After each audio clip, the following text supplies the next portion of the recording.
레위기 7장 11절에서 15절 말씀.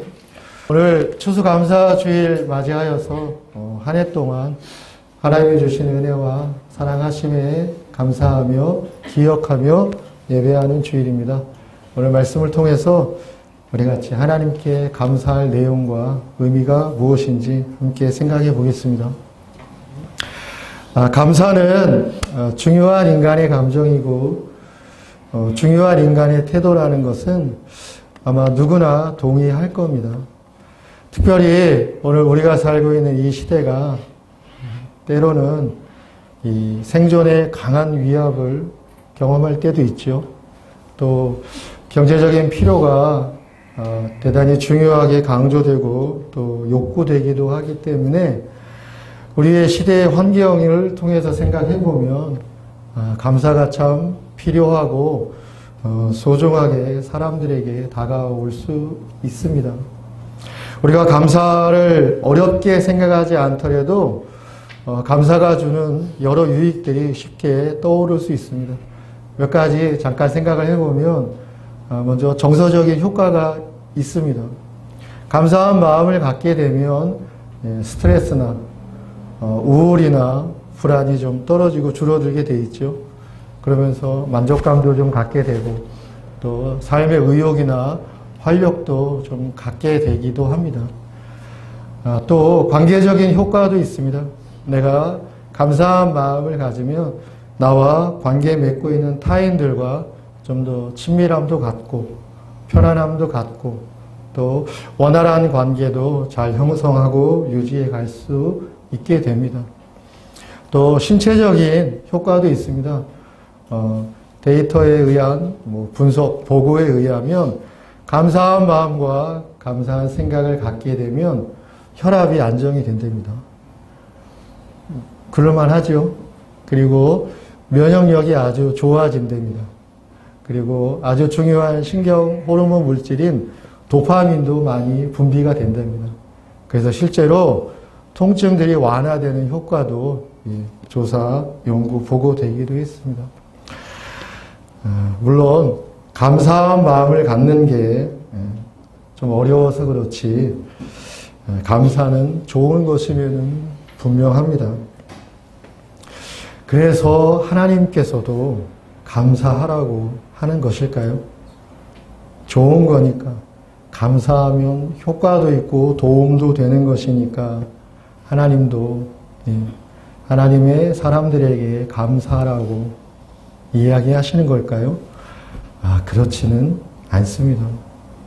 하나님께서 감사를 요구하고 감사를 교훈하시는 이유가 단순하게 사람들에게 삶에 도움이 되고 또 좋은 효과가 있기 때문에 하나님이 감사하라고 한다면 그건 좀 과한 일반론이고 현실론에 좀 치우친 생각인 것 같습니다.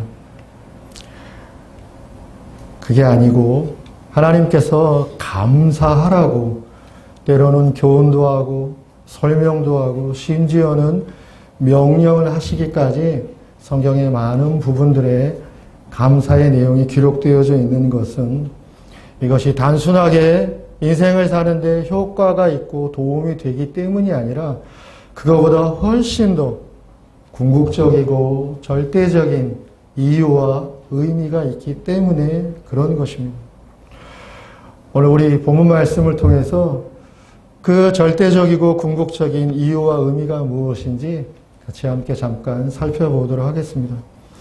오늘 읽은 레위기 7장 11절부터 15절의 본문은 하나님께서 하나님께 감사를 드릴 때 제사를 드리라는 거예요. 그러면서 그 제사의 형식과 내용에 대해서 교훈하고 설명해 주시는 내용입니다. 오늘 본문 11절에 보면 하나님이 이렇게 말씀하셨습니다.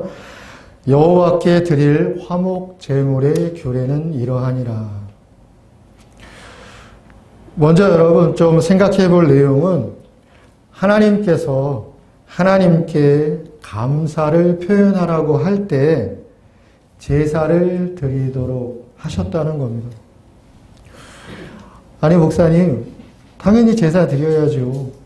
그게 무슨 문제가 되나요? 라고 생각할지 모르지만 조금 우리가 깊이 잘 생각해 보아야 합니다. 제사라고 하는 것은 여러분, 제사를 통해서, 즉 짐승을 쳐서 잡음으로써 제물로 드리는 게 아니겠습니까? 그러면 여러분, 제사를 드리게 되어지면 반드시 거쳐야 하는 경험의 자리가 있습니다. 뭘까요? 죽음입니다. 제사를 드린다는 것은 죽음을 보고 느끼는 경험의 자리를 갖는다는 거예요. 그래서 여러분, 하나님은 왜 하나님께 감사를 표현하고 드리라고 할 때 죽음을 치르는 과정 안에서 감사하게 했는가? 라는 거예요. 제사는 당연한 것이고 의무이고 하니까 이렇게 생각할 게 아니라 여러분, 감사와 죽음이 이게 잘 이어집니까?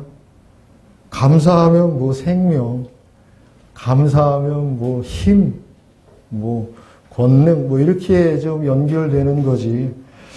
감사하고 죽음하고 잘 이어지지 않는 것 같습니다.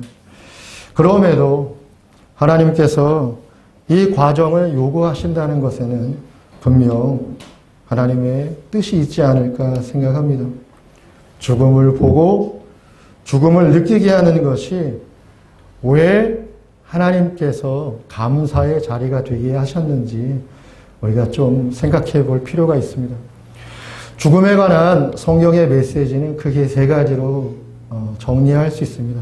첫 번째는 죽음의 원인이 인간에게서 비롯되었다라는 겁니다. 두 번째는 죽음의 실제가 있어야 하나님의 은혜가 어떤 것인지 알게 된다는 것입니다. 마지막 세 번째로 죽음으로 인해 궁극적인 우리들의 희망이 무엇이어야 하는지 알 수 있다라고 하는 겁니다. 먼저 여러분 첫 번째 걸 생각을 해보면 죽음의 원인이 인간에게서 비롯되었다고 했지 않았습니까? 그래서 이 말의 의미는 뭐냐? 죽음은 애초부터 정해져 있었던 인간의 운명은 아니었다는 거예요. 우리는 죽음을 당연하게 생각할지 모르지만 그렇지 않습니다. 애초에 정해진 운명 속에 인간이 죽음을 맞이하는 것은 아니었다는 거예요. 그러면 죽음은 어떻게 인간에게 도입되어졌습니까? 하나님께 불순종함으로 죽음을 맞이하게 된 것입니다. 원인이 인간에게 있는 것이고 그 내용이 하나님을 향한 불순종에 있다라는 겁니다. 오늘날 여러분 인간의 운명은 얼마나 발전했고 또 얼마나 놀랍습니까? 과학기술 문명은 이제 인간의 지능의 세계로 들어오기 시작했습니다. 자연과학은 우주의 비밀과 내용들을 탐구하고 알아가기 시작했고 또 생명과학도 여러분 여러 부분과 내용에서 생명의 자리로 나아가고 있습니다. 인간이 이렇게 놀랍게 이룩한 문명의 세계 안에서 사람들은 어떠한 생각들을 자연스럽게 받아들이며 갖게 되었습니까? 죽음이 당연하다고 생각하는 거예요. 죽음은 자연스러운 자연현상이다 라고 그냥 받아들이고 흡수하고 있다라고 하는 겁니다. 그러나 성경은 그렇게 이야기하지 않는다는 거예요. 죽음은 자연스러운 자연현상이 아니라 하나님께 불순종한 인간의 죄의 결과다라고 하는 거예요. 하나님께 불순종한다는 게 무엇입니까? 하나님을 거부하는 거예요. 거절하는 겁니다. 그리고 하나님을 불신하는 겁니다. 그래서 최초의 인간이 하나님의 뜻을 거역하여 이 세상에 인간을 비롯한 모든 피조 세계에 죽음을 도입하게 했던 것이잖아요. 그래서 여러분, 우리 모두는 하나님께 불순종한다는 것이 무엇인지를 잘 생각해 봐야 됩니다. 그건 하나님의 법을 몇 개 어기는 게 아닙니다. 그것은 여러분, 최종의 권위의 자리에 있어야 할 하나님을 끌어내리고 그 자리에 내가 앉겠다는 거예요. 여러분의 생각이나 여러분의 삶의 자리에서 최종의 권위의 자리에 있는 게 무엇입니까? 누구입니까? 우리가 하나님께 불순종한다는 것은 그게 종종 하나님이 아닌 나의 어떤 것이, 나의 어떤 무엇이 그 자리에 오르려 하거나 그 자리에 지금 올라 있다라고 하는 것입니다. 여러분, 인간은 하나님의 영광을 위하여 창조되었습니다. 인간의 영광을 위해서 하나님이 창조한 게 아니라 본인 당신의 영광을 위하여 인간을 창조하셨다는 겁니다. 근데 최종의 권위의 자리에 자기가 오른다는 것은 그 하나님의 영광의 자리를 찬탈해서 자신이 그 영광의 자리에 앉겠다라고 하는 거죠. 그래서 하나님이 없는 자기의 만족, 하나님이 없는 자기의 의미, 하나님이 없는 자기의 기쁨, 하나님이 없는 자기의 욕구들을 이루며 성취해 가려고 한다라고 하는 것입니다. 죽음은 그렇게 하나님의 영광을 위해 창조된 존재가 자신의 영광을 향하여 돌진하듯 나아가는 자리에서 비롯되어졌고 결과되어졌다라고 하는 겁니다. 그래서 여러분, 죽음은 비참한 거예요. 죽음은 아픈 겁니다. 죽음은 고통이 있는 거예요. 보통 여러분 어떤 사람들은 난 죽음이 하나도 안 겁나. 죽음은 아무것도 아니야. 이러면서 호기를 부립니다. 그건 둘 중에 하나입니다. 하나는 난 아무 생각 없이 살고 있어요. 또 하나는 철저하게 하나님에 대한 적대심에서 그런 표현을 하는 겁니다. 신자인 그리스도인이라 하더라도 여러분, 막상 죽음의 실존을 경험하게 되면 그 죽음 안에서 힘들어하고 슬퍼하고 때로는 비할 데 없는 고통을 느끼기도 하는 것입니다. 제가 제 인생 가운데서 경험했던 가장 고통스러운 죽음의 경험은 30대 중반의 남자 집사님이셨는데 회사에 출근해서 업무 보고 퇴근해서 집에 와서 저녁을 먹고 두 돌이 지난 3살 딸을 안고 들고 내리고 하면서 놀아주다가 갑자기 쓰러지셨습니다. 급성 심근경색에 의해서 심정지가 오신 거예요. 그리고 응급실로 실려갔지만 그 길로 운명하셨습니다. 여러분도 여러분 나름의 인생의 경험 속에서 이런 죽음이 있을 수 있나? 이게 뭔가? 뭐라고 말하기도 어렵고 이걸 이해하자니 이게 무슨 수로 이해를 해야 하고 또 그 죽음 앞에 있는 분들에게 뭐라고 얘기해야 될지 무슨 권면이 필요할지 그런 경험의 자리들이 있지 않으실까 생각합니다. 저는 그 죽음이 제 인생에서 경험한 가장 충격적인 죽음이었습니다. 다행스러운 건 그 남자 집사님도 그의 아내인 여자 집사님도 믿음이 좋으시고 좋은 분이셨습니다. 무슨 말을 해야 될지 모르겠더라고요. 무슨 권면을 어떻게 해야 될지. 그래서 손잡고 울고 기도하고 감사한 것은 그 아내 집사님께서 그래도 믿음이 좋으셨기에 어려웠고 힘들었지만 하나님을 바라보고 의지하는 믿음을 지켜내며 그 자리를 이겨나가기 위해서 믿음을 이어가셨다라고 하는 겁니다. 죽음은 그런 현실과 내용이 있는 것입니다. 근데 여러분, 죽음이 그렇게 결론되고 마무리되는 것입니까? 그렇지 않습니다.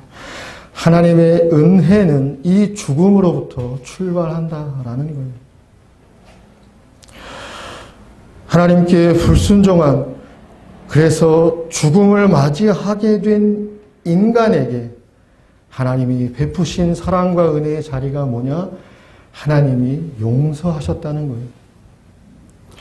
자기에게 불순종하고 그것은 거역과 적대와 대적이었는데 하나님께서 용서하셨다는 겁니다.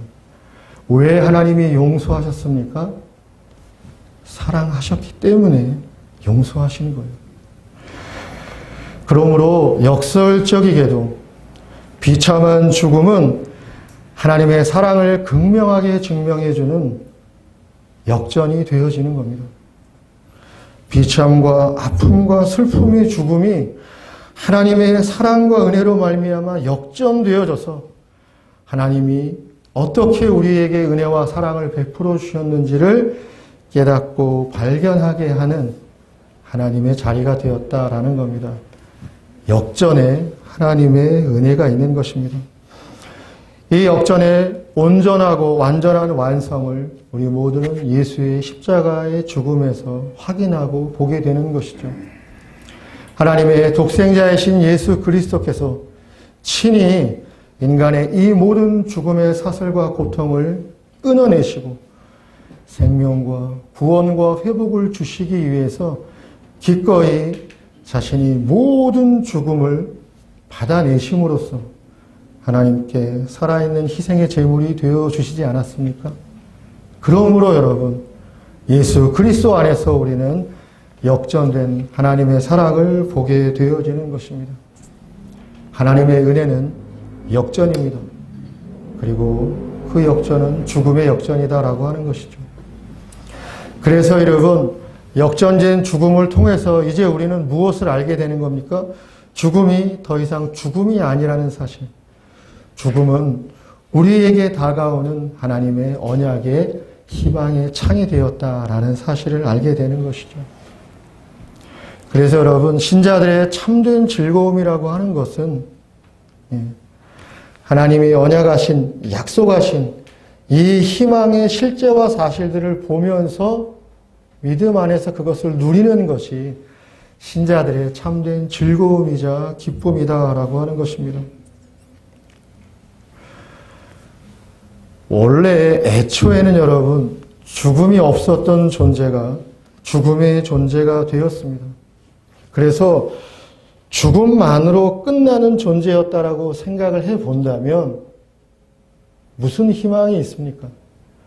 인간에게 무슨 좋은 것들이 있을 수 있겠냐는 거예요. 아무것도 없는 것입니다. 죽음이란 정해진 사실이요, 피할 수 없는 현실입니다. 우리가 살아가는 모든 인생의 과정이라는 것은 따지고 생각해 보면 한낱 죽음을 향해 가는 시간일 뿐이지 않습니까? 탄생의 순간일 뿐만이 아니라 곧 죽음을 향한 출발의 시간입니다. 만약에 인간이 그렇게 죽음으로 끝나고 그래서 흙으로 썩어 재가 되고 소멸된다면 인간에게 무슨 희망이 있을 것이고 우리가 사는 보람은 어디에 있겠냐라고 하는 것입니다. 그러므로 인생의 모든 순간들이 어떠하든 결론이 죽음으로 직결된다는 생각 속에서 그 죽음을 뛰어넘게 하시는 하나님의 은혜와 사랑과 구원을 생각하면서 우리가 잊지 말고 기억할 것은 우리가 누리고 우리가 양보할 수 없고 우리가 늘 마음에 간직해야 할 참 희망의 본질은 나에게도 있지 않고 세상에게도 있지 않고 하나님에게만 있다라고 하는 사실을 우리가 가슴에 새기며 명심하고 잊지 않아야 되겠다라는 거죠. 세상에 죽음을 해결해 줄 수 있는 게 있습니까? 내가 죽음의 자리로 가는 것만큼 명백하고 분명한 인생의 사실이 있느냐라고 하는 겁니다. 예수가 오시기 전이라면 저도 여러분도 다 죽음은 피할 수 없는 것입니다. 그렇기 때문에 여러분, 죽음을 통해서 역전의 죽음을 우리 가운데 허락해 주신 하나님, 그리고 참된 희망의 사실과 내용이 하나님께서 우리를 구원하시고 우리에게 하나님의 사랑을 증거해 주셨다라고 하는 사실을 통해서 우리가 이 세상에 무엇을 의지하고 어떤 것을 바라며 살아야 할지를 생각해 보게 되는 것이죠. 만약에 여러분, 돈이 죽음을 해결할 수 있다면, 만약에 그게 사실이라면 여러분, 우리 모두 돈을 모으고 더 많은 돈을 가지는데 혈안이 돼서 최선을 다해야 할 것입니다. 왜? 그게 죽음을 해결해 줄 수 있는 것이니까. 그러나 여러분, 저도 알고 여러분도 알고 있듯이 돈이 많다고 죽음을 해결할 수 있습니까?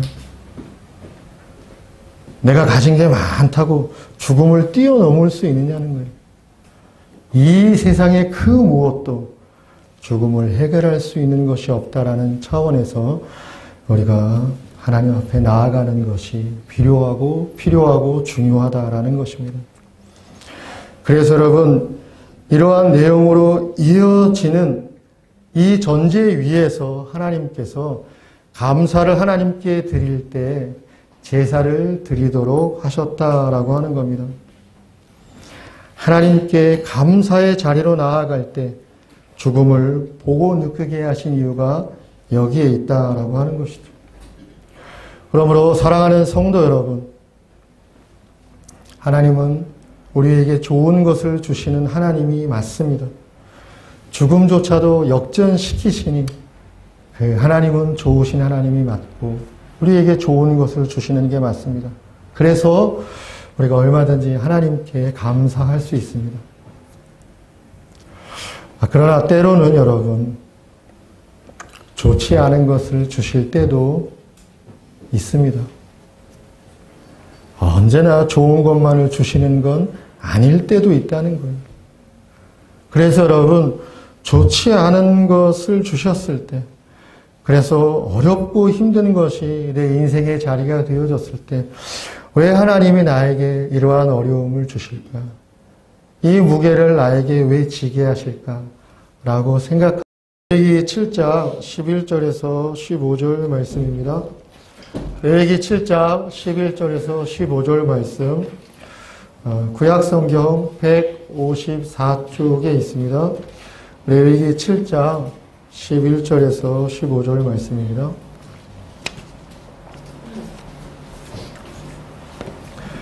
네, 우리 한 절씩 나누어서 읽도록 하겠습니다. 제가 11절 읽겠습니다. 여호와께 드릴 화목 제물의 규례는 이러하니라.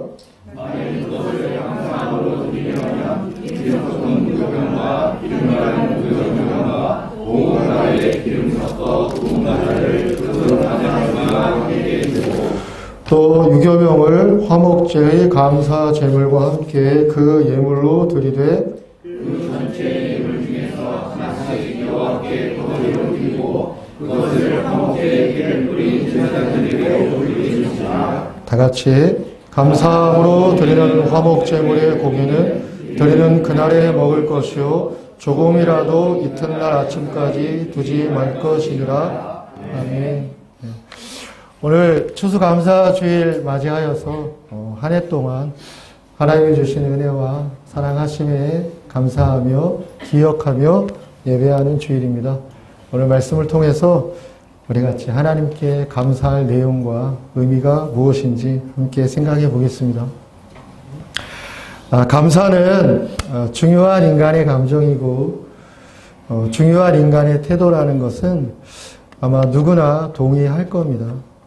특별히 오늘 우리가 살고 있는 이 시대가 때로는 이 생존의 강한 위협을 경험할 때도 있죠. 또 경제적인 필요가 대단히 중요하게 강조되고 또 욕구되기도 하기 때문에 우리의 시대의 환경을 통해서 생각해 보면 감사가 참 필요하고 소중하게 사람들에게 다가올 수 있습니다. 우리가 감사를 어렵게 생각하지 않더라도 감사가 주는 여러 유익들이 쉽게 떠오를 수 있습니다. 몇 가지 잠깐 생각을 해보면 먼저 정서적인 효과가 있습니다. 감사한 마음을 갖게 되면 스트레스나 우울이나 불안이 좀 떨어지고 줄어들게 돼 있죠. 그러면서 만족감도 좀 갖게 되고 또 삶의 의욕이나 활력도 좀 갖게 되기도 합니다. 또 관계적인 효과도 있습니다. 내가 감사한 마음을 가지면 나와 관계 맺고 있는 타인들과 좀 더 친밀함도 갖고 편안함도 갖고 또 원활한 관계도 잘 형성하고 유지해 갈 수 있게 됩니다. 또 신체적인 효과도 있습니다. 데이터에 의한 분석, 보고에 의하면 감사한 마음과 감사한 생각을 갖게 되면 혈압이 안정이 된답니다. 그럴만 하죠. 그리고 면역력이 아주 좋아진답니다. 그리고 아주 중요한 신경 호르몬 물질인 도파민도 많이 분비가 된답니다. 그래서 실제로 통증들이 완화되는 효과도 조사, 연구, 보고되기도 했습니다. 물론 감사한 마음을 갖는 게 좀 어려워서 그렇지 감사는 좋은 것이면 분명합니다. 그래서 하나님께서도 감사하라고 하는 것일까요? 좋은 거니까, 감사하면 효과도 있고 도움도 되는 것이니까 하나님도 하나님의 사람들에게 감사하라고 이야기하시는 걸까요? 그렇지는 않습니다. 하나님께서 감사를 요구하고 감사를 교훈하시는 이유가 단순하게 사람들에게 삶에 도움이 되고 또 좋은 효과가 있기 때문에 하나님이 감사하라고 한다면 그건 좀 과한 일반론이고 현실론에 좀 치우친 생각인 것 같습니다. 그게 아니고 하나님께서 감사하라고 때로는 교훈도 하고 설명도 하고 심지어는 명령을 하시기까지 성경의 많은 부분들에 감사의 내용이 기록되어져 있는 것은 이것이 단순하게 인생을 사는데 효과가 있고 도움이 되기 때문이 아니라 그거보다 훨씬 더 궁극적이고 절대적인 이유와 의미가 있기 때문에 그런 것입니다. 오늘 우리 본문 말씀을 통해서 그 절대적이고 궁극적인 이유와 의미가 무엇인지 같이 함께 잠깐 살펴보도록 하겠습니다. 오늘 읽은 레위기 7장 11절부터 15절의 본문은 하나님께서 하나님께 감사를 드릴 때 제사를 드리라는 거예요. 그러면서 그 제사의 형식과 내용에 대해서 교훈하고 설명해 주시는 내용입니다. 오늘 본문 11절에 보면 하나님이 이렇게 말씀하셨습니다. 여호와께 드릴 화목 제물의 규례는 이러하니라. 먼저 여러분 좀 생각해 볼 내용은 하나님께서 하나님께 감사를 표현하라고 할 때 제사를 드리도록 하셨다는 겁니다. 아니 목사님 당연히 제사 드려야죠. 그게 무슨 문제가 되나요? 라고 생각할지 모르지만 조금 우리가 깊이 잘 생각해 보아야 합니다. 제사라고 하는 것은 여러분 제사를 통해서 즉 짐승을 쳐서 잡음으로써 제물로 드리는 게 아니겠습니까? 그러면 여러분 제사를 드리게 되어지면 반드시 거쳐야 하는 경험의 자리가 있습니다. 뭘까요? 죽음입니다. 제사를 드린다는 것은 죽음을 보고 느끼는 경험의 자리를 갖는다는 거예요. 그래서 여러분 하나님은 왜 하나님께 감사를 표현하고 드리라고 할 때 죽음을 치르는 과정 안에서 감사하게 했는가라는 거예요.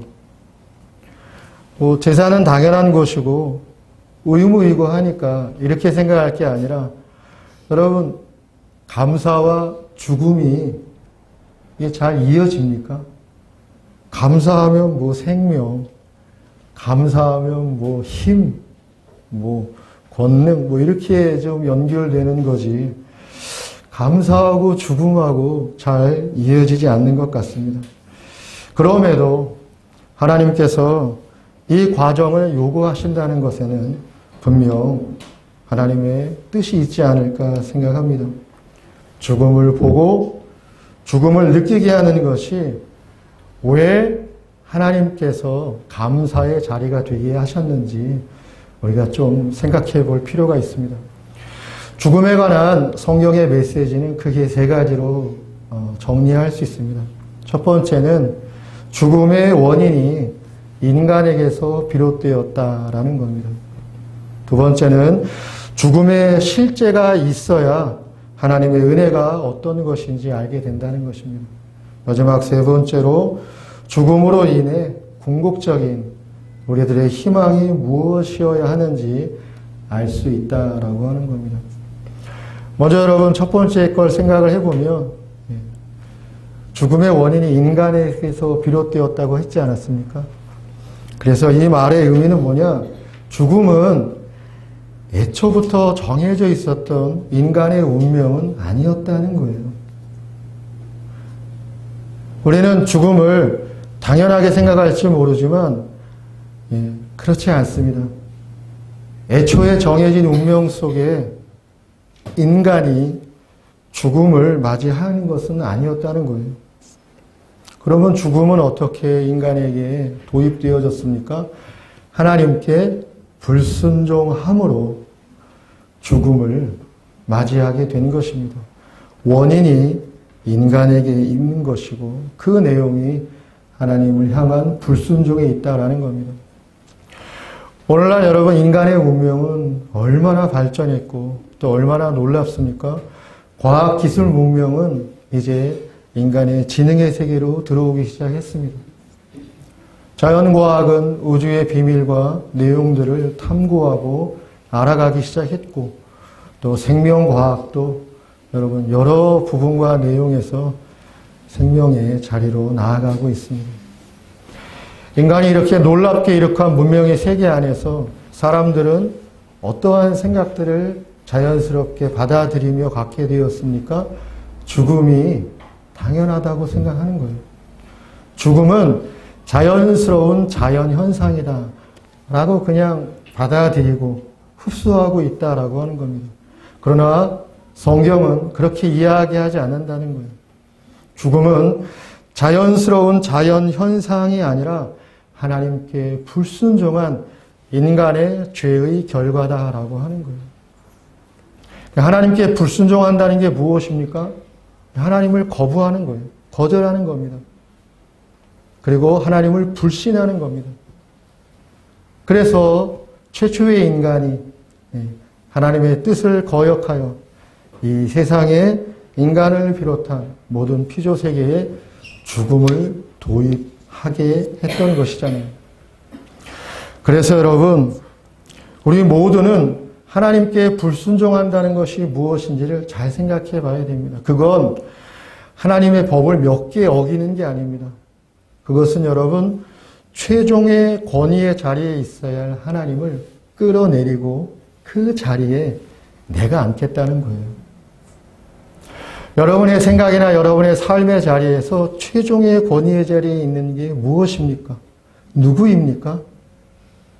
우리가 하나님께 불순종한다는 것은 그게 종종 하나님이 아닌 나의 어떤 것이, 나의 어떤 무엇이 그 자리에 오르려 하거나 그 자리에 지금 올라 있다라고 하는 것입니다. 여러분, 인간은 하나님의 영광을 위하여 창조되었습니다. 인간의 영광을 위해서 하나님이 창조한 게 아니라 본인 당신의 영광을 위하여 인간을 창조하셨다는 겁니다. 근데 최종의 권위의 자리에 자기가 오른다는 것은 그 하나님의 영광의 자리를 찬탈해서 자신이 그 영광의 자리에 앉겠다라고 하는 거죠. 그래서 하나님이 없는 자기의 만족, 하나님이 없는 자기의 의미, 하나님이 없는 자기의 기쁨, 하나님이 없는 자기의 욕구들을 이루며 성취해 가려고 한다라고 하는 것입니다. 죽음은 그렇게 하나님의 영광을 위해 창조된 존재가 자신의 영광을 향하여 돌진하듯 나아가는 자리에서 비롯되어졌고 결과되어졌다라고 하는 겁니다. 그래서 여러분, 죽음은 비참한 거예요. 죽음은 아픈 겁니다. 죽음은 고통이 있는 거예요. 보통 여러분 어떤 사람들은 난 죽음이 하나도 안 겁나. 죽음은 아무것도 아니야. 이러면서 호기를 부립니다. 그럼 둘 중에 하나입니다. 하나는 난 아무 생각 없이 살고 있어요. 또 하나는 철저하게 하나님에 대한 적대심에서 그런 표현을 하는 겁니다. 신자인 그리스도인이라 하더라도 여러분, 막상 죽음의 실존을 경험하게 되면 그 죽음 안에서 힘들어하고 슬퍼하고 때로는 비할 데 없는 고통을 느끼기도 하는 것입니다. 제가 제 인생 가운데서 경험했던 가장 고통스러운 죽음의 경험은 30대 중반의 남자 집사님이셨는데 회사에 출근해서 업무 보고 퇴근해서 집에 와서 저녁을 먹고 두 돌이 지난 3살 딸을 안고 들고 내리고 하면서 놀아주다가 갑자기 쓰러지셨습니다. 급성 심근경색에 의해서 심정지가 오신 거예요. 그리고 응급실로 실려갔지만 그 길로 운명하셨습니다. 여러분도 여러분 나름의 인생의 경험 속에서 이런 죽음이 있을 수 있나? 이게 뭔가? 뭐라고 말하기도 어렵고 이걸 이해하자니 이게 무슨 수로 이해를 해야 하고 또 그 죽음 앞에 있는 분들에게 뭐라고 얘기해야 될지 무슨 권면이 필요할지 그런 경험의 자리들이 있지 않으실까 생각합니다. 저는 그 죽음이 제 인생에서 경험한 가장 충격적인 죽음이었습니다. 다행스러운 건 그 남자 집사님도 그의 아내인 여자 집사님도 믿음이 좋으시고 좋은 분이셨습니다. 무슨 말을 해야 될지 모르겠더라고요. 무슨 권면을 어떻게 해야 될지. 그래서 손잡고 울고 기도하고 감사한 것은 그 아내 집사님께서 그래도 믿음이 좋으셨기에 어려웠고 힘들었지만 하나님을 바라보고 의지하는 믿음을 지켜내며 그 자리를 이겨나가기 위해서 믿음을 이어가셨다라고 하는 겁니다. 죽음은 그런 현실과 내용이 있는 것입니다. 근데 여러분, 죽음이 그렇게 결론되고 마무리되는 것입니까? 그렇지 않습니다. 하나님의 은혜는 이 죽음으로부터 출발한다라는 거예요. 하나님께 불순종한, 그래서 죽음을 맞이하게 된 인간에게 하나님이 베푸신 사랑과 은혜의 자리가 뭐냐? 하나님이 용서하셨다는 거예요. 자기에게 불순종하고 그것은 거역과 적대와 대적이었는데 하나님께서 용서하셨다는 겁니다. 왜 하나님이 용서하셨습니까? 사랑하셨기 때문에 용서하시는 거예요. 그러므로 역설적이게도 비참한 죽음은 하나님의 사랑을 극명하게 증명해주는 역전이 되어지는 겁니다. 비참과 아픔과 슬픔의 죽음이 하나님의 사랑과 은혜로 말미암아 역전되어져서 하나님이 어떻게 우리에게 은혜와 사랑을 베풀어 주셨는지를 깨닫고 발견하게 하는 하나님의 자리가 되었다라는 겁니다. 역전에 하나님의 은혜가 있는 것입니다.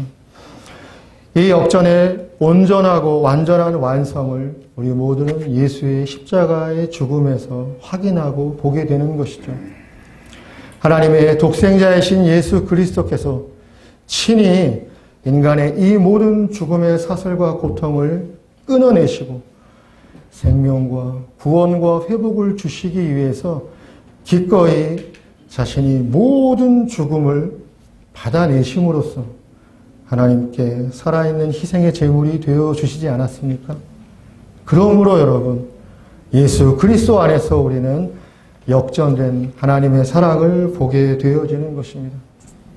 하나님의 은혜는 역전입니다. 그리고 그 역전은 죽음의 역전이다라고 하는 것이죠. 그래서 여러분, 역전된 죽음을 통해서 이제 우리는 무엇을 알게 되는 겁니까? 죽음이 더 이상 죽음이 아니라는 사실. 죽음은 우리에게 다가오는 하나님의 언약의 희망의 창이 되었다라는 사실을 알게 되는 것이죠. 그래서 여러분, 신자들의 참된 즐거움이라고 하는 것은 하나님이 언약하신, 약속하신 이 희망의 실제와 사실들을 보면서 믿음 안에서 그것을 누리는 것이 신자들의 참된 즐거움이자 기쁨이다라고 하는 것입니다. 원래 애초에는 여러분 죽음이 없었던 존재가 죽음의 존재가 되었습니다. 그래서 죽음만으로 끝나는 존재였다라고 생각을 해본다면 무슨 희망이 있습니까? 인간에게 무슨 좋은 것들이 있을 수 있겠냐는 거예요. 아무것도 없는 것입니다. 죽음이란 정해진 사실이요. 피할 수 없는 현실입니다. 우리가 살아가는 모든 인생의 과정이라는 것은 따지고 생각해 보면 한낱 죽음을 향해 가는 시간일 뿐이지 않습니까? 탄생의 순간일 뿐만이 아니라 곧 죽음을 향한 출발의 시간입니다. 만약에 인간이 그렇게 죽음으로 끝나고 그래서 흙으로 썩어 재가 되고 소멸된다면 인간에게 무슨 희망이 있을 것이고 우리가 사는 보람은 어디에 있겠냐라고 하는 것입니다. 그러므로 인생의 모든 순간들이 어떠하든 결론이 죽음으로 직결된다는 생각 속에서 그 죽음을 뛰어넘게 하시는 하나님의 은혜와 사랑과 구원을 생각하면서 우리가 잊지 말고 기억할 것은 우리가 누리고 우리가 양보할 수 없고 우리가 늘 마음에 간직해야 할 참 희망의 본질은 나에게도 있지 않고 세상에게도 있지 않고 하나님에게만 있다라고 하는 사실을 우리가 가슴에 새기며 명심하고 잊지 않아야 되겠다라는 거죠. 세상에 죽음을 해결해 줄 수 있는 게 있습니까? 내가 죽음의 자리로 가는 것만큼 명백하고 분명한 인생의 사실이 있느냐라고 하는 겁니다. 예수가 오시기 전이라면 저도 여러분도 다 죽음은 피할 수 없는 것입니다. 그렇기 때문에 여러분 죽음을 통해서 역전의 죽음을 우리 가운데 허락해 주신 하나님 그리고 참된 희망의 사실과 내용이 하나님께서 우리를 구원하시고 우리에게 하나님의 사랑을 증거해 주셨다라고 하는 사실을 통해서 우리가 이 세상에 무엇을 의지하고 어떤 것을 바라며 살아야 할지를 생각해 보게 되는 것이죠. 만약에 여러분 돈이 죽음을 해결할 수 있다면 만약에 그게 사실이라면 여러분 우리 모두 돈을 모으고 더 많은 돈을 가지는데 혈안이 돼서 최선을 다해야 할 것입니다. 왜? 그게 죽음을 해결해 줄 수 있는 것이니까. 그러나 여러분 저도 알고 여러분도 알고 있듯이 돈이 많다고 죽음을 해결할 수 있습니까? 내가 가진 게 많다고 죽음을 뛰어넘을 수 있느냐는 거예요. 이 세상의 그 무엇도 죽음을 해결할 수 있는 것이 없다라는 차원에서 우리가 하나님 앞에 나아가는 것이 필요하고 중요하다라는 것입니다. 그래서 여러분 이러한 내용으로 이어지는 이 전제 위에서 하나님께서 감사를 하나님께 드릴 때 제사를 드리도록 하셨다라고 하는 겁니다. 하나님께 감사의 자리로 나아갈 때 죽음을 보고 느끼게 하신 이유가 여기에 있다라고 하는 것이죠. 그러므로 사랑하는 성도 여러분, 하나님은 우리에게 좋은 것을 주시는 하나님이 맞습니다. 죽음조차도 역전시키시니 그 하나님은 좋으신 하나님이 맞고 우리에게 좋은 것을 주시는 게 맞습니다. 그래서 우리가 얼마든지 하나님께 감사할 수 있습니다. 그러나 때로는 여러분 좋지 않은 것을 주실 때도 있습니다.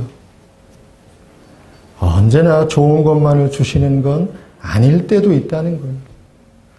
그래서 여러분 좋지 않은 것을 주셨을 때 그래서 어렵고 힘든 것이 내 인생의 자리가 되어졌을 때 왜 하나님이 나에게 이러한 어려움을 주실까? 이 무게를 나에게 왜 지게 하실까라고 생각하고 고민을 하게 됩니다. 왜? 이해가 잘 되지 않으니까. 좋지 않은 것이기 때문에 그런 거죠. 그러나 여러분, 그럴 때일수록 우리가 믿음을 갖는 것은 필요하고 중요한 게 아니겠습니까? 어떤 믿음을 갖는 겁니까?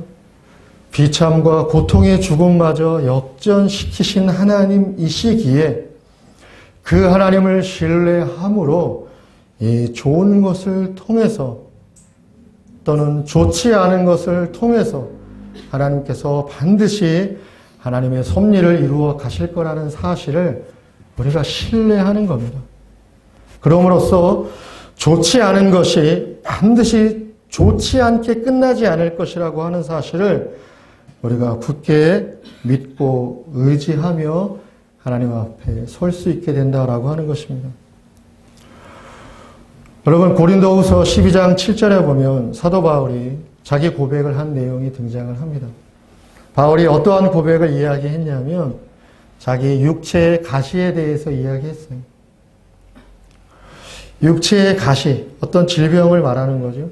근데 육체의 가시가 어떤 거냐? 사탄의 사자라고 이야기했습니다.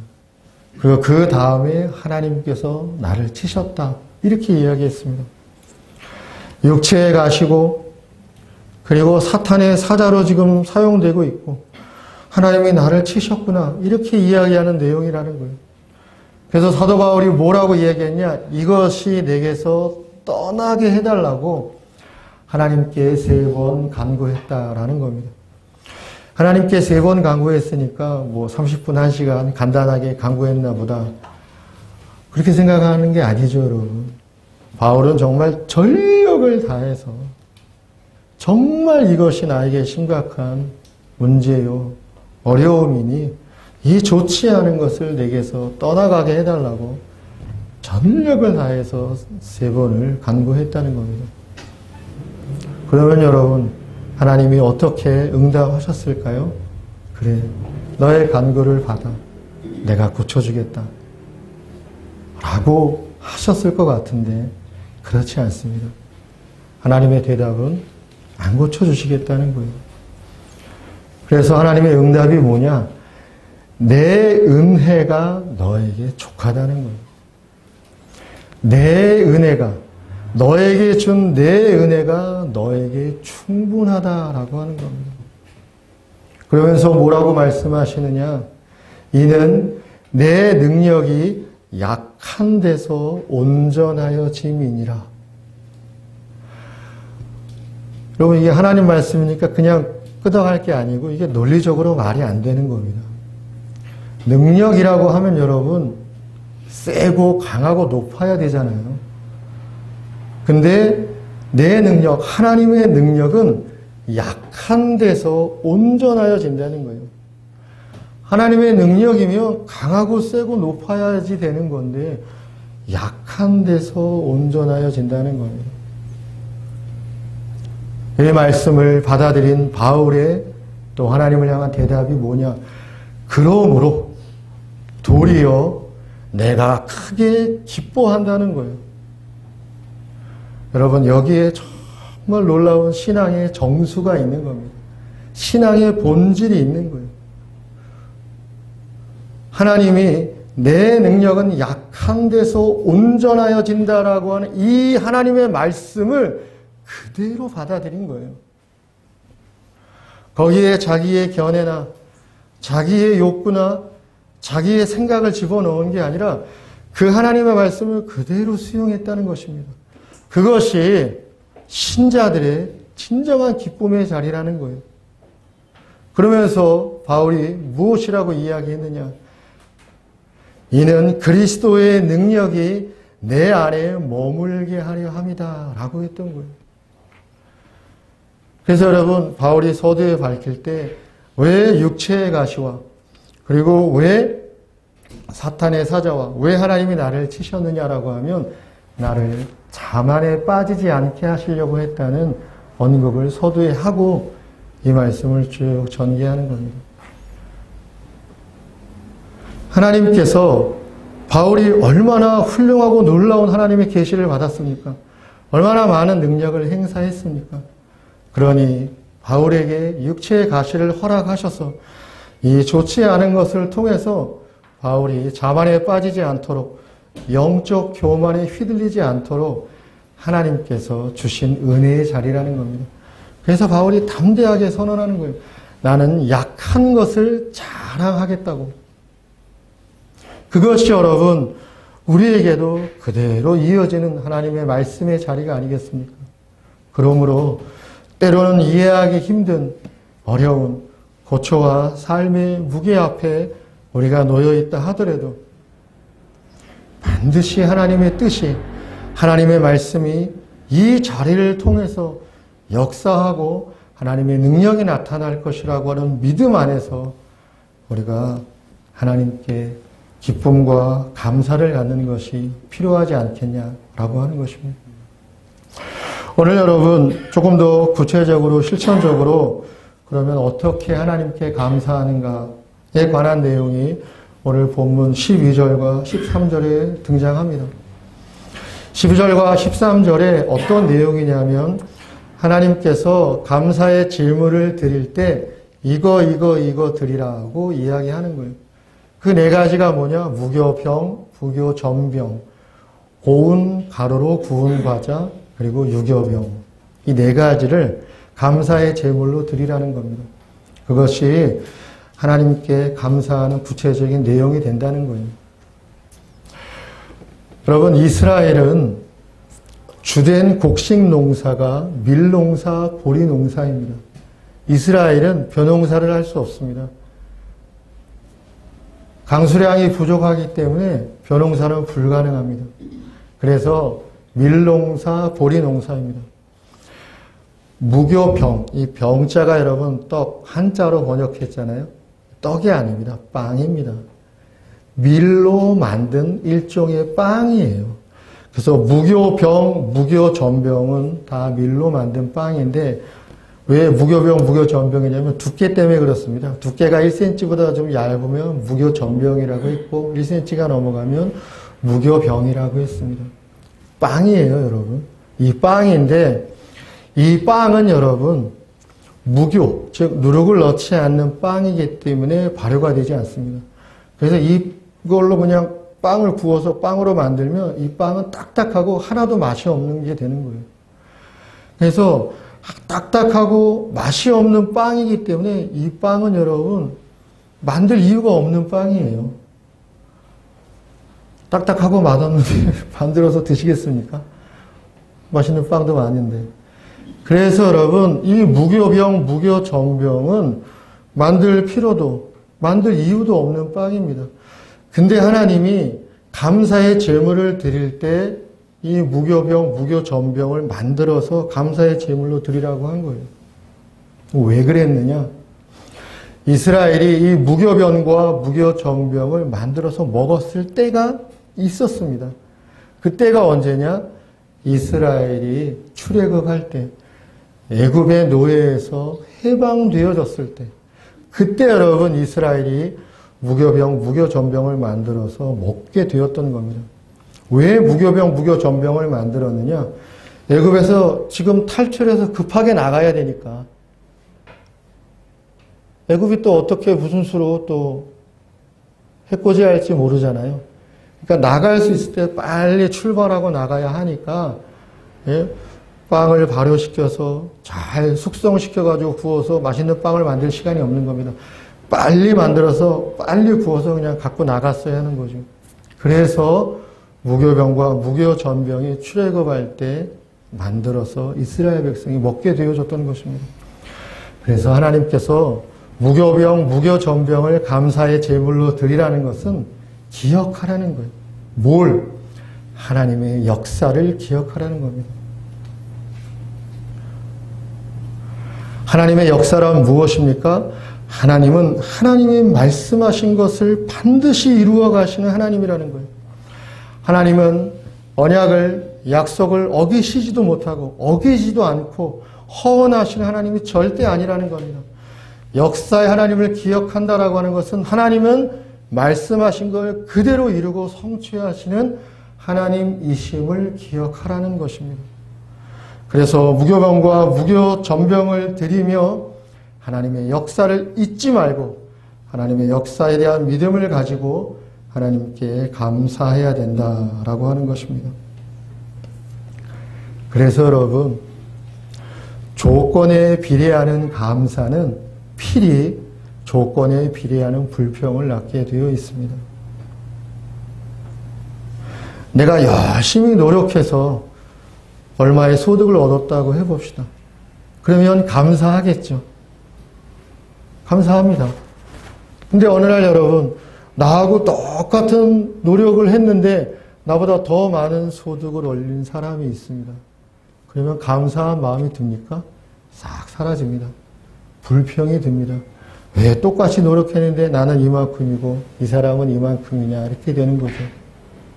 그래서 조건에 비례하는 감사는 필히 조건에 비례하는 불평을 낳을 수밖에 없다는 거예요. 그래서 여러분, 감사는 조건에 의해서 하는 것이 아닙니다. 온전하게 하나님을 신뢰하는 믿음 안에서 하나님은 반드시 하나님의 말씀대로 하나님의 역사를 주관하고 이어가실 것이고, 그 하나님의 역사는 그대로 나에게 이루어지고 성취되어져 갈 것이라는 믿음 안에서 하나님께 감사해야 된다라고 하는 것입니다. 두 번째는 여러분, 고운 가루로 구운 과자입니다. 여러분, 밀이 고운 가루가 되려면 밀의 나다를 막 빻아서 깨고 갈아야 하지 않습니까? 그래서 여러분, 이 고운 가루로 밀의 나다를 만든다는 것은 말 그대로 밀을 빻아서 깨트려서 부순다라고 하는 의미를 가지고 있는 겁니다. 고운 가루로 번역되어져 있는 히브리어 단어는 원래 숄레트라고 하는 단어입니다. 이걸 고운 가루로 한글 번역을 했는데, 숄레트 단어의 원 의미는 지극히 아름다운 밀이라는 거예요. 지극히 아름다운 밀로 구운 과자를 하나님께 감사의 제물로 드리라는 겁니다. 그러면 여러분, 이 숄레트, 이것이 의미하는 바가 무엇입니까? 밀의 나다를 빻고 깨고 부수어서 불순물을 제거해서 고운 가루로 만든 이것이 지극히 아름답다라는 거예요. 이것은 결국 무엇을 우리 가운데 의미하는 것입니까? 우리의 아름다움이라고 하는 것, 인간의 아름다움이라고 하는 것이 겉모습이 아니라는 거예요. 진정한 인간의 아름다움은 그 마음이 깨어지고 부수어진 자의 마음의 내면에서 나오는 인간의 모습이 진정 아름다운 모습이라는 겁니다. 그래서 하나님께 감사를 드릴 때 여러분, 자신의 마음을 빻아서 깨고 부수는 그러한 여러분, 하나님을 향한 정성과 헌신의 모습이 있어야 한다라는 사실을 교훈한다는 겁니다. 마지막 세 번째는 여러분, 유교병을 감사의 제물로 드리라고 했습니다. 유교병은 여러분, 누룩을 넣어서 빵을 발효시켜서 그래서 부드럽고 맛있는 빵으로 만들어진 게 유교병입니다. 유교병은 일종의 이스라엘의 주식 같은 거예요. 매일 만들어서 먹는, 우리에게는 밥 같은 것이 유교병이다라고 하는 것입니다. 근데 여러분, 이 유교병이 의미하는 게 무엇입니까? 주식이니까 유교병은 일상의 삶을 의미하는 거예요. 매일매일의 우리들의 모습을 의미하는 것이다라는 겁니다. 여러분, 일상이라는 게 도대체 무엇입니까? 우리가 살아가는 삶의 자리들, 그 순간순간들이 다 일상 아닙니까? 여러분, 오늘도 추수감사절을 맞이해서 우리가 교회에 모여서 예배를 드립니다. 이것도 우리의 중요하고 어떤 차원에서는 가장 소중한 일상이기도 하죠. 그러나 좀 실제적으로 생각을 해보면 여러분, 우리의 대다수의 많은 시간은, 실제적인 많은 우리의 삶의 에너지는 어디에서 많이 보내고 들여지게 됩니까? 가정에서 들여지고 보내게 되지 않습니까? 시간과 에너지로 따지면 여러분, 더 비중 있는 일상의 자리가 어쩌면 가정의 자리일 수 있다는 거죠. 근데 여러분, 더 한 걸음 가보면 직장 생활을 하고 계신 분들 잘 아시겠고, 또 각자 개인의 책임의 일들을 하고 계신 분들 알겠지만, 저도 직장 생활을 좀 해봐서 알지만, 대다수의 실질적인 많은 시간들이 어디에서 시간을 보내게 됩니까? 직장에서 보내게 되어집니다. 내 많은 삶의 내용과 시간들이 가정도, 교회도 아닌 직장에서 보내진다라고 하는 거예요. 어떻게 보면 여러분, 사실적이고 실질적인 내 일상의 자리가 어디입니까? 직장이라고 하는 거예요. 그래서 여러분, 내 생계 현장, 직장 현장을 생각해 보면 얼마나 어려움이 많습니까? 좋은 일만 있습니까? 그렇지 않잖아요. 이걸 내가 어디까지 내가 해야 하는지, 이거 실제로 제가 고민이었습니다. 이걸 내가 책임져야 하는지, 이게 내 역할인지, 어디까지 내가 이걸 아울러야 하는지, 또 잘 해야 되는데 또 막중하게 부담이 주어지면 참 어렵습니다. 그리고 일이라고 하는 게 언제나 뿌듯하고 보람만 있는 건 아니죠. 생각해보면 어제 한 일, 가서 또 오늘도 하고, 별일 없으면 오늘 할 일 내일 또 하게 되어지지 않습니까? 예. 답답하고 지루함을 느끼는 때도 없지 않아 있다라고 하는 거죠. 그렇게 생각을 해보면 여러분, 하나님께서 유교병, 즉 일상을 가져와서 하나님께 드리라고 하는 내용의 의미에는 무엇이 있느냐? 우리가 다 우리의 일상의 자리에서 우리의 부족함을 느낀다는 거예요. 자신의 모자람, 자신의 나약함을 경험한다라고 하는 것입니다. 그럼 하나님이 너 그거 집어쳐, 그거 잘하고 와서 좋은 거 좀 잘 해봐, 이러시지 않고, 그 부족함이 있더라도, 그 모자람이 있더라도, 그 나약함이 있더라도 그 안에서 하나님을 향한 믿음을 가지고 나와 하나님께 감사의 마음을 드리라는 겁니다. 그렇게 함으로써 내가 하나님을 신뢰하고 의지한다라고 하는 마음과 신앙의 표현을 하나님 앞에 드림으로써 하나님께서 인도하시고 은혜 주시는 자리에 깨닫고 경험하는 자리가 우리에게 있다라고 하는 것을 오늘 유교병을 드리라고 하는 말씀의 교훈 가운데서 우리 가운데 주시는 겁니다. 마지막 여러분 15절에 보면 이제 짐승을 잡았지 않았습니까? 그러면 여러분 제사를 드려야 하는 고기가 남게 되는데, 보통의 제사에서는 여러분 고기는 다 불로 태워서 하나님께 제물로 바치거나 아니면 제사장에게 드리는 것이 전부였습니다. 근데 여러분 감사의 제사를 드릴 때는 이 고기를 그렇게 하지 않고 제사 드리는 사람이 그대로 다 먹으라는 거예요. 그날 다 먹어야 된다는 겁니다. 다음 날까지 남겨두면 안 된다는 겁니다. 그러면 여러분 짐승을 잡아서 고기를 얻었는데 그 고기를 그날 다 먹으려면 어떻게 해야 됩니까? 나만 먹고 내 가족만 먹으면 됩니까? 아니죠. 이웃과 더불어 함께 해야 되는 것입니다. 사람들과 더불어서 함께 그 고기를 나눌 수 있어야 된다라고 하는 겁니다. 그래서 하나님께서 마지막으로 감사의 실천적인 내용이 뭐냐? 공동체적인 감사를 할 수 있어야 된다라고 하는 거예요. 나만 좋으면 다가 아니라는 거예요. 나만 감사하면 끝이다. 그게 아니라는 겁니다. 주변을 살피고 내 옆에 이웃들을 헤아릴 줄 아는 마음이 있는 상황에서 감사할 수 있어야 된다는 거예요. 그래서 내 옆에 내 주변의 사람들의 마음과 형편과 삶을 잘 헤아리고 살펴보면서 하나님께 함께 감사할 수 있는 내용이 무엇일까? 어떻게 하면 나에게도 감사이지만 그에게도 감사가 될까를 생각하면서 감사를 공동체적으로 만들어갈 수 있어야 한다라고 하는 겁니다. 그래서 나만 좋고 나만 감사하면 할렐루야 영광이 아니다라고 하는 것을 하나님은 교훈해 주시는 겁니다.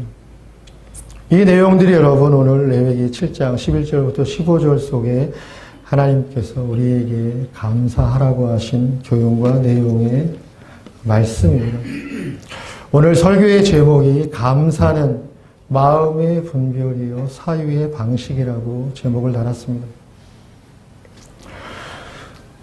우리의 마음이 하나님의 은혜에 닿아 있다면 설령 지금 당장에 어떠한 고민이나 갈등이나 불편이 있다 하더라도 우리의 마음의 내용과 방향을 잘 분별하고 잡아서 하나님을 향한 신뢰의 믿음으로 감사의 자리로 나올 수 있어야 한다는 것이죠.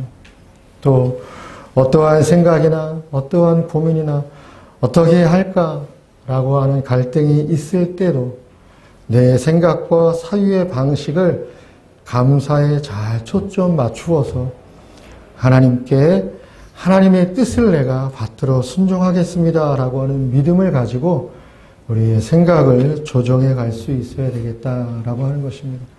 그것이 하나님께서 우리에게 교훈하고 요구하시는 감사의 자리다라고 하는 것입니다. 설교를 마감하면서 감사에 관한 시험편을 준비했는데 한번 제가 읽어보겠습니다. 제목은 감사에는 계절도 시간도 없습니다 라는 제목입니다. 감사는 계절도 시간도 없습니다. 감사는 어느 곳에서든 캐낼 수 있는 마음의 따뜻한 선물입니다. 어느 때든 어느 곳에서든 감사를 캐어내면 감사가 되고 불평을 캐어내면 불평이 나옵니다. 감사는 주어진 조건이 아니라 만들어지는 해석입니다. 부족하여도 감사를 잉태한 자는 감사를 낳고 풍족하여도 불평을 잉태한 자는 불평을 낳습니다. 감사는 소유의 크기가 아니라 생각의 크기이고 믿음의 크기입니다. 소유에 비례하는 감사는 소유에 비례한 불평을 낳고 믿음의 감사는 조건에 매이지 않아 세상을 풍요롭게 하고 자신을 행복하게 합니다. 감사는 은혜를 아는 자의 마음의 분별이며 섭리를 수용하는 자의 사유의 방식입니다. 감사한 만큼 삶은 안정되고 풍성하여질 것입니다. 아멘. 봉헌을 위해서 기도합니다. 사랑하는 주님, 오늘 저희들은 1년 한 해 동안에 우리에게 주신 그 결실을 생각하며 주께 감사의 제사를 드리고 또 주님 앞에 봉헌합니다. 참 우리가 표면적으로 볼 때 어떤 이들은 실제적으로 많은 결실을 보고 주께 감사하며 기뻐할 수 있을지도 모르지만 또 대부분의 또 많은 우리 성도들 가운데는 경제적인 이유로 인하여 건강으로 인하여 인간관계로 인하여 또는 우리가 다 알지 못하는 여러 가지 요인들로 인하여 이 한 해 동안을 죽음의 그림자를 밟으며 슬픔과 고통과 아픔과 스트레스를 늘 하나님 아버지 당하며 살아오는 그런 하나님 아버지 고통의 시간이었는지도 모릅니다. 그러한 시간 앞에서 어떻게 감사가 나올 수 있을까? 우리가 인간적으로는 생각할까마는 오늘 우리가 감사의 예배 이 제사를 통해서 먼저 주께 성찬식을 시행함으로 주님의 죽음을 우리가 보았습니다.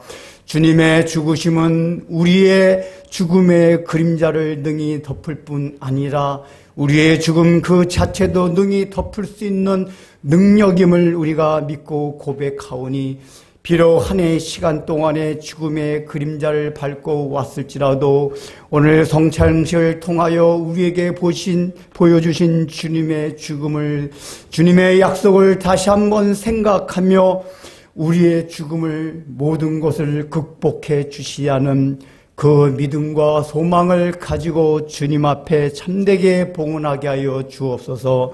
우리가 드리는 봉헌이 그저 물질 하나를 드리는 것이 아니라 진정으로 주님의 죽으심과 그 죽음을 통하여 우리에게 신실하게 약속하신 하나님 그 자체를 생각하는 것만이 참된 봉헌임을 생각하고 오늘 이 예배 시간뿐만 아니라 나머지 한 해 하나님 아버지 흘러가는 시간 동안에 다시 한번 우리의 삶과 자신을 곰곰이 생각하며 비록 내가 지금 당장은 사망의 음침한 골짜기를 거닐고 있을지라도 결코 해를 당하지 않을 것이요 궁극적으로는 푸른 초장으로 나를 인도해 주시라는 그 믿음과 소망으로 한 해를 마무리할 수 있는 참된 봉헌의 자리로 우리 모두를 인도하여 주옵소서.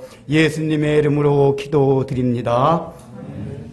이제는 우리 구주 예수 그리스도의 무한하신 은혜와 하나님 아버지의 놀라우신 사랑과 성령님의 감동과 권면하심이 오늘 이 말씀을 통하여 비록 나의 한 해 동안의 삶이 죽음의 그림자가 나를 덮어서 고통스럽고 힘들고 어려웠을지라도 오늘 성찬식을 시행하며 보게 하고 경험케 하신 죽음의 죽음을 생각하며 그 죽음이 나의 모든 죽음, 우리의 모든 죽음을 충분히 덮고도 남을 만한 능력이 있다는 믿음의 고백을 통하여 소망을 갖고 이 자리를 나가며 자기가 있는 모든 처소에서 자기가 든 모든 것들을 함께 나누며 봉헌된 삶을 살아가길 소원하고 다짐하는 사랑하는 성도들 위에 삶 위에 이제부터 영원토록 함께 있을지어다.